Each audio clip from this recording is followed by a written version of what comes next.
ඔයා කවදා හරි සොෆියා රොබෝව දැකලා තියෙනවද? නැත්තම් කඩේක ඉන්න මිනිස්සෙක් වගේ පේන බෝනික්ෙක් දිහා බලනිද්දි ඔයාගේ හිතට 아무තු බයක්, අප්පිරියාවක් දැනෙලා තියෙනවද?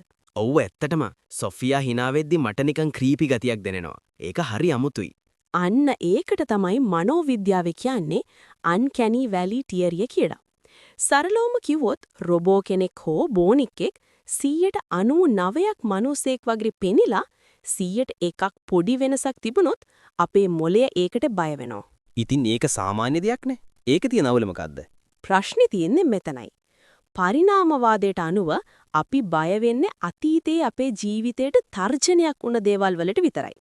උදාහරණයක් විදිහට අපි රතිඤ්ඤා සද්දෙට බය වෙන්නේ ඒක අකුණු සද්ද වගේ නිසා.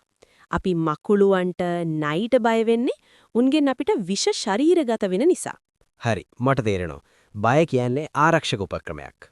එහෙනම් මට කියන්න ඇයි අපේ මොළය මිනිස්සෙක් වගේ පේන ඒත් මිනිස්සෙක් නොවන දේවල් වලට බය වෙන්න පුරුදුනේ? ඒ කියන්නේ ඔයා කියන්නේ ඔව් විද්‍යාඥයන් සැක කරන භයානකම දේ තමයි මේක. සමහර විට මීට අවුරුදු දහස් ගණනකට කලින් මිනිස්සු වගේම පෙනුන හැබැයි ඇත්තටම මිනිස්සු නොවන භයානක සත්ව විශේෂයක් අපිව දඩයම් කරන්න ඇති.